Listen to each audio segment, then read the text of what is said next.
로맨스 드라마에서 가장 중요하다 평가되는 남녀 주인공의 첫 만남은 남자가 던진 신문이 여자 집의 동상을 조각내면서 시작됩니다. 희도는 신문은 사설이라고 했는데 왜 신문을 넣어서 동상을 다치게 했냐며 화를 내고, 이지는 신문 사설이라고 붙여도 신문을 넣는 건 사회가 암묵적으로 합의한 일이라며 대항하죠. 표면적으로 이 싸움은 동상에 관해 벌어진 싸움 같아 보입니다. 하지만 싸움의 본질은 따로 있습니다. 사실 희도가 화를 내는 이유는 동상이 파손됐다는 사실이 아니라 오줌 누는 소년이 오줌을 못 누게 되었다는 사실이죠. 오줌 누는 소년이 더 이상 오줌을 눌 수 없게 됐다고. 신문 사절 안 보여? 신문에 사절한다는데 왜 사절을 안 해서 가만히 있는 애를 고자로 만드냐고! 25, 21은 남녀 주인공의 첫 만남부터 그들의 곁에 물을 배치하고 있습니다. 첫 만남뿐이 아니라 두 번째 만남과 세 번째 만남, 그리고 2회의 레전드 엔딩에서도 물은 그들의 곁에 자리하고 있죠. 그렇다고 해서 물이 꼭 이 드라마의 로맨스의 상징인 것은 아닙니다. 라이벌이자 친구로 등장하는 희도와 유림의 첫 만남에서도 물은 대차게 자기 주장을 하고 있죠. 따라서 물의 의미를 알아가는 것은 작가와 PD가 어떤 이야기를 전달하려고 하는지 그 의도를 이해하는 데 중요한 키워드가 됩니다. 그런데 이것은 저만의 내피셜은 아닙니다. 사실 물의 의미에 대해서는 작가와 PD가 이미 직접 설명해 주었기 때문이죠.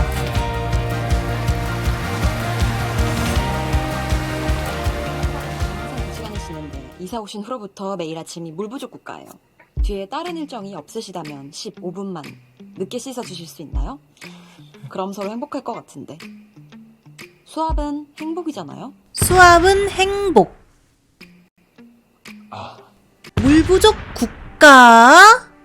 제작진은 승환과 이진의 대화를 통해 수압, 즉 쏟아지듯 충분한 물은 행복한 것이고, 물이 충분하지 못한 것은 행복하지 못한 것임을 알려줍니다. 제작진은 1회부터 치밀하게 물을 배치하며 시청자의 무의식을 조정하는데요. 오줌 누는 소년을 둔 이 싸움은 남녀 주인공의 첫 만남이기도 하지만 꿈과 현실이라는 청춘들의 고뇌를 담은 관점의 대립이기도 하죠. 희도는 시대의 꿈을 빼앗길 위기에 처합니다. 부모님과 학교, 도움을 줄 수 있는 어른들은 모두 그녀에게 포기하라고 종용하죠. 그러나 어릴 때부터 펜싱 신동으로 자란 희도에게 펜싱은 숨쉬는 것만큼이나 당연한, 절대 포기할 수 없는 삶의 목적입니다. 오줌 누는 소년이라는 모티브로 제작된 동상이 오줌을 제대로 넣어야 의미가 있는 것처럼 말이죠. 즉, 희도가 이야기하는 것은 결코 포기할 수 없는 삶의 목적, 바로 꿈입니다. 희도가 꿈을 상징한다면 이진은 현실을 상징합니다. 이진이 이야기하는 것은 세상의 순리, 드라마적 표현으로는 시대인데요. 이진은 시대를 의미하는 신문을 두고 그것은 거부해도 거부할 수 없는 것이라고 말하죠. 그래서 막혀버린 소년의 물줄기에 대해서 꿈을 꾸는 희도는 언성을 높이며 화를 내지만 이진은 물은 언급조차 하지 않습니다. 그냥 이렇게 말할 뿐이죠. 저 짝퉁 동상 말하는 거야? 벨기에 브뤼셀에 있는 거. 아니, 짝퉁이면 오줌 누는 소년이 오줌을 못 넣어도 된다는 거야? 누구나 오줌 늘 권리는 있어! 그러니까 네 주장은 종이로 만든 신문이 저 금속으로 만든 동상을 부셨다는 얘기잖아. 이렇게 이진이 관심을 두는 것은 종이와 금속뿐입니다. 이진의 집안은 망했고 가족은 뿔뿔이 흩어졌습니다. 한가하게 행복이나 찾을 때가 아니죠. 갑작스레 시대가 덮쳐와 행복을 뺏어가더라도 할 수 있는 일은 없습니다. 받아들이는 수밖에요.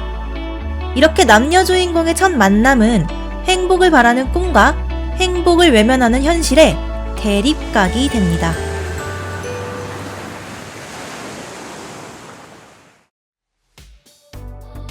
제작진은 1회에서 시청자를 희도의 세계, 즉 꿈의 세계로 초대하고 2회에서는 그 의미를 확장하여 행복의 세계로 안내합니다.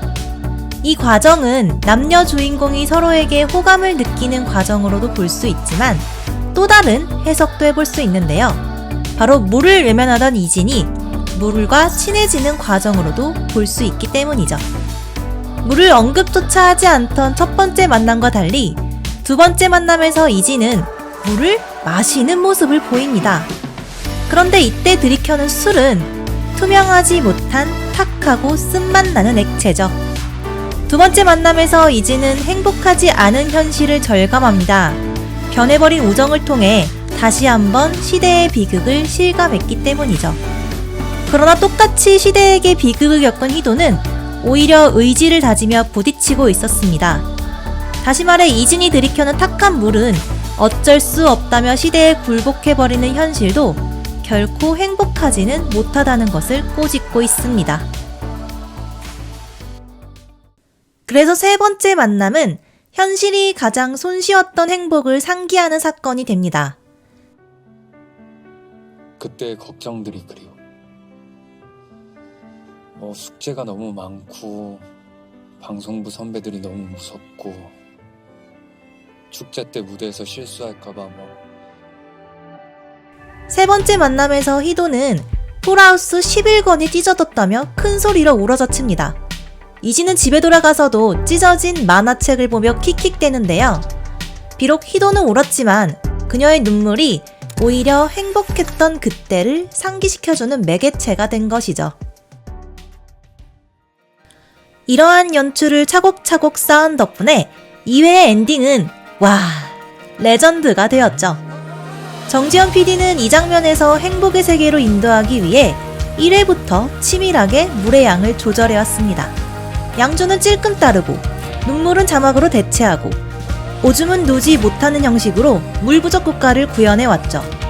그래서 이 장면에서 이진이 직접 물을 틀고 역류하는 물줄기에 몸을 적시는 순간 무의식 중에 가뭄을 느꼈던 시청자는 상쾌함을 선사받습니다. 행복하지 않은 희도의 위로에 이진은 쉽게 답하지 못합니다. 하지만 말하지 않아도 답을 이미 알고 있죠. 물에 이미 젖어버렸으니까요. 시청자는 이진과 함께 제작진의 의도에 설득당해 버립니다.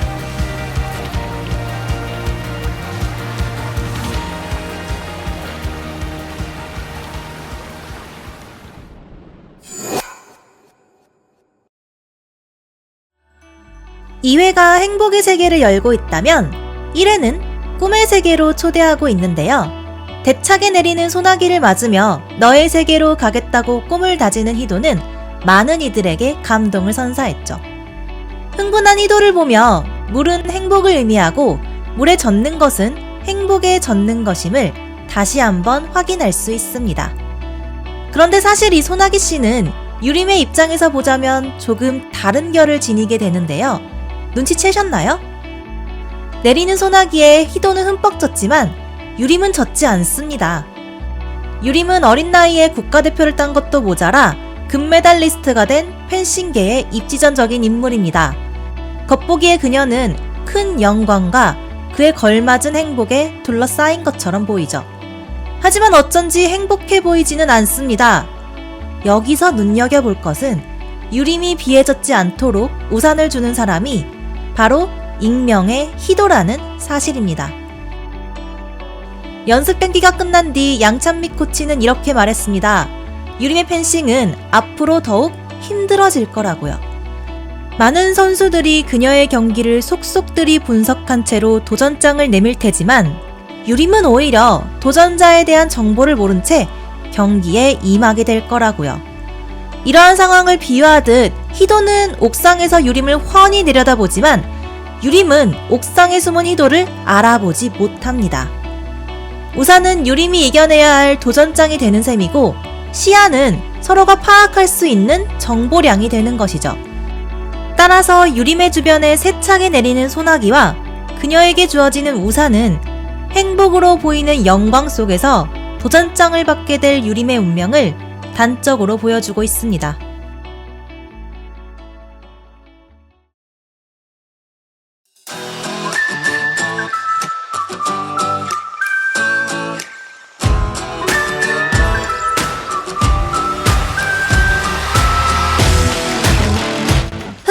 흥미진한 스토리야 물샐 틈 없는 연출, 마음껏 기뻐하고 또 마음껏 좌절할 수 있는 스포츠와 청춘의 묘미가 바로 이런 것 아닐까요? 빛나면 빛나는 대로, 아프면 아픈 대로 그 모든 시간과 눈물이 값집니다. 이렇게 치밀하게 행복의 세계로 초대했는데 해피엔딩이 아닐 수가 없겠죠. 25, 21의 미장센, 물에 대한 해석이었습니다.